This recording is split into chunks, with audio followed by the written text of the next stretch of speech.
everyone, welcome to today's session. Today we are going to understand an extremely important environmental governance topic, that is Kerala Draft Oil Spill Contingency Plan and broader National Oil Spill Disaster Contingency Plan of India. This topic is highly important for UPSC, SSC and other state level examination because it brings together disaster management, maritime security, coastal ecology, environmental governance and institutional coordination in one single issue.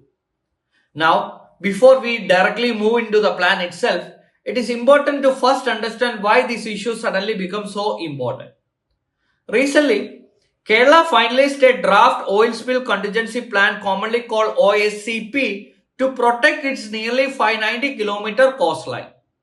This step came after two major maritime incidents near the Kerala coast that involving the vessel such as MSC Elsa 3 and NV Vanhai 503. These incidents immediately exposed how vulnerable the coastal region can become when the maritime accident occurs. At the same time, they also highlighted the larger reality that the India depends on the sea-based trade, shipping route, offshore activities and chemical transport is continuously increasing. Now, as a maritime activity increases, the environmental risks also increase alongside it. And among these risks, one of the most dangerous threats is an oil spill. So naturally, before we understanding the contingency plan, we must first understand what exactly an oil spill means and why it creates such serious concern globally. In a simple term, we can define oil spill to an accidental or intentional release of crude oil or petroleum product into seas, ocean or coastal environments. Once this oil enters to the water, it spreads very quickly across the surface and to form a thin layer which is known as oil slick. Now, this is where the real problem begins, where this thin layer affects the entire maritime ecosystem in the multiple way at the same time.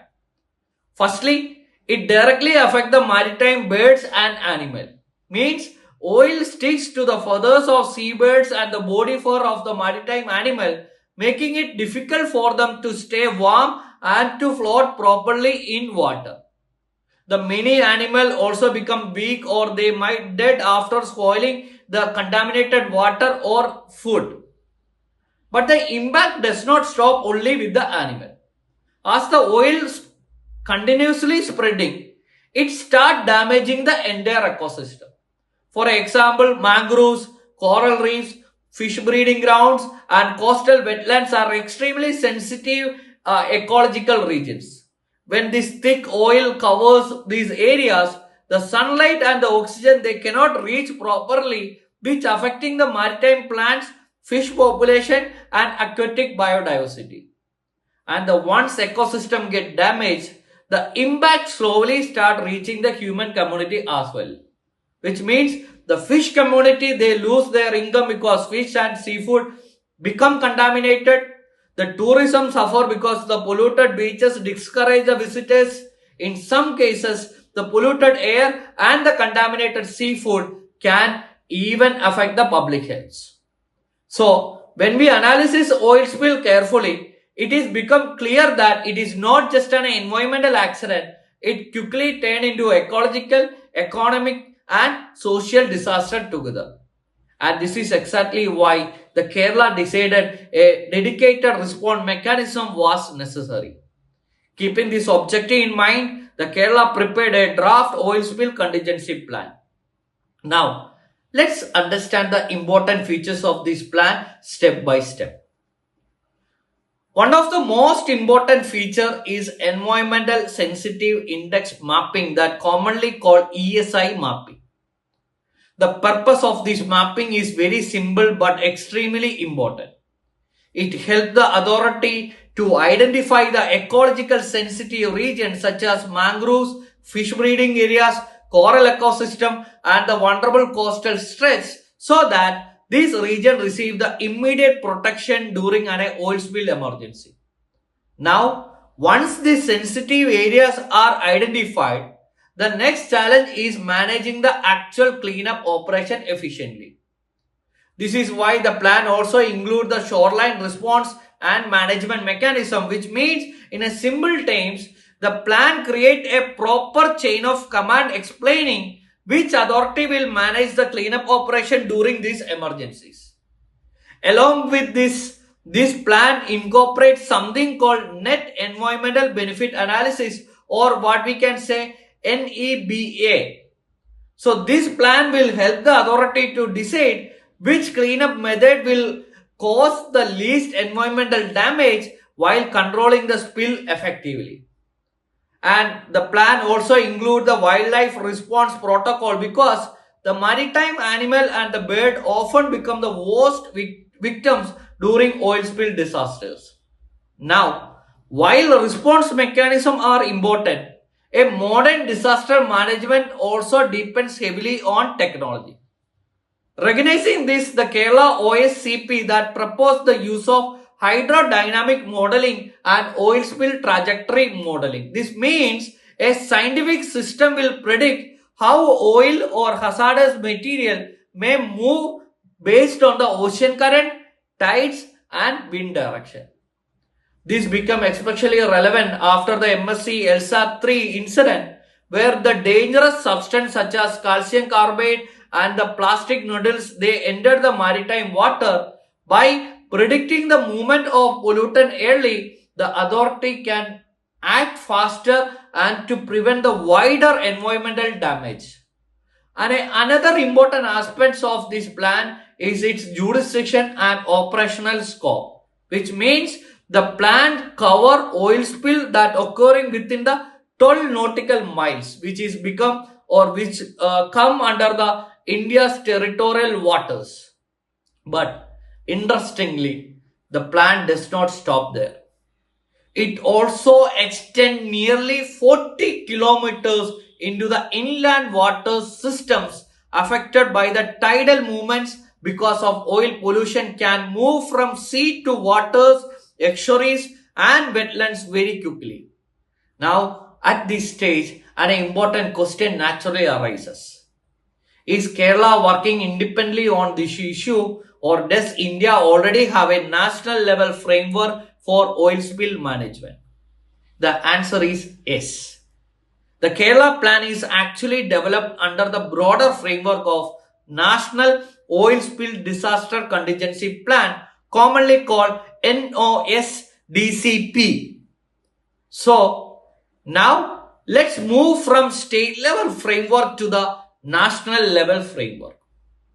The National Oil Spill Disaster Contingency Plan is India's main policy framework for responding the oil and the chemical spill in Indian waters. It was originally prepared in 1993 and officially implemented in 1996.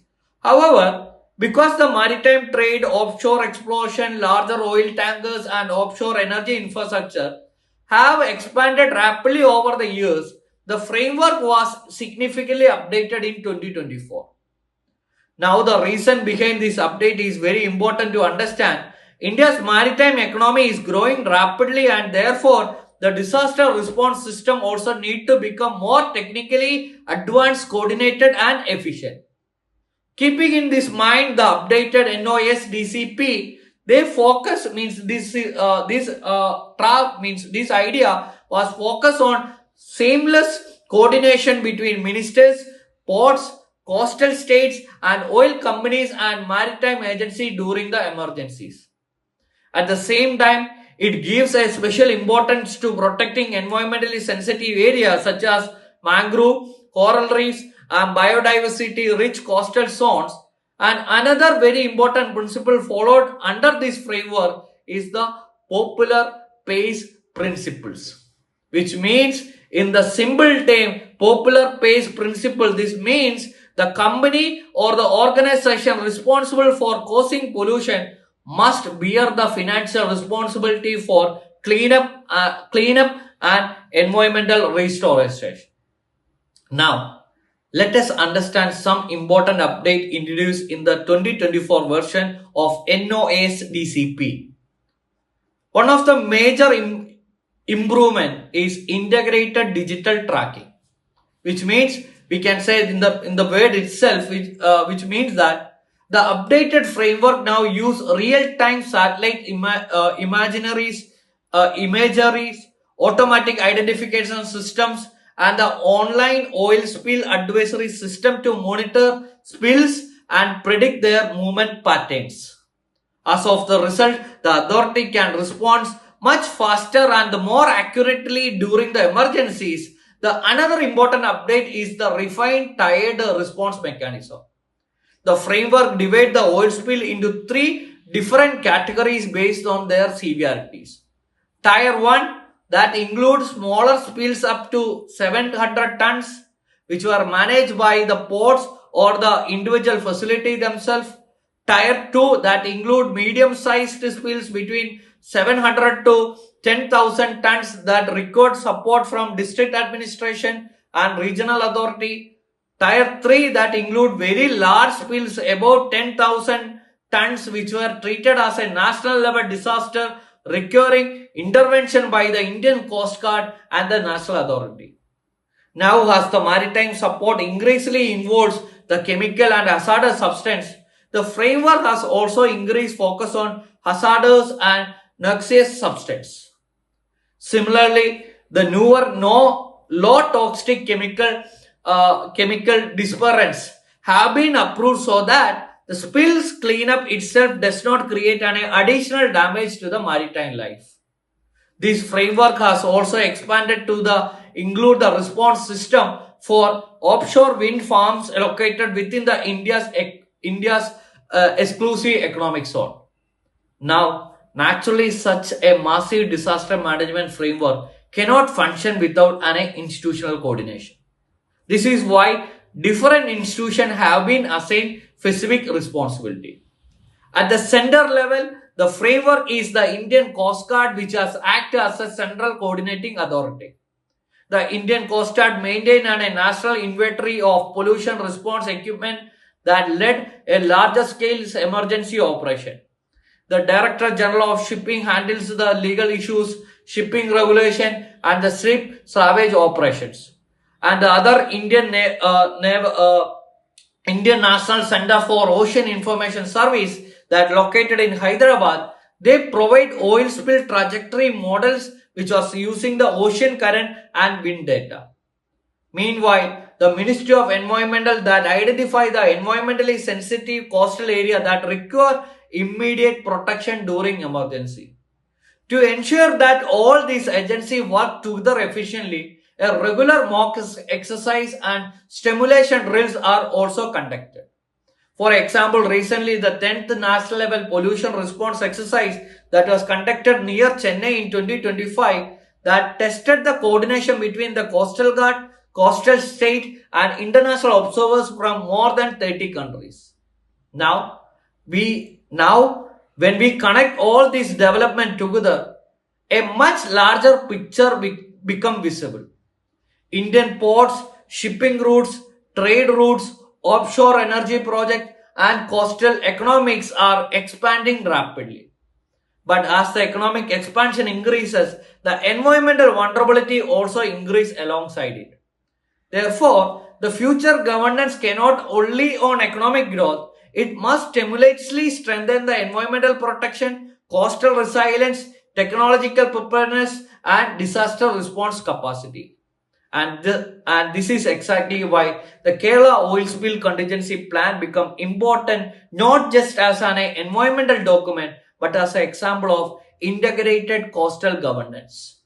From an examination perspective, remember this clearly. This topic combines environment and ecology, disaster management, maritime security, institutional coordination, technology integration and sustainable development. So if you understand the issue conceptually instead of memorizing the isolated point, it becomes much easier to analyze the both prelims and the mains examination. Keep revising with the conceptual clarity and I will see you in the next session.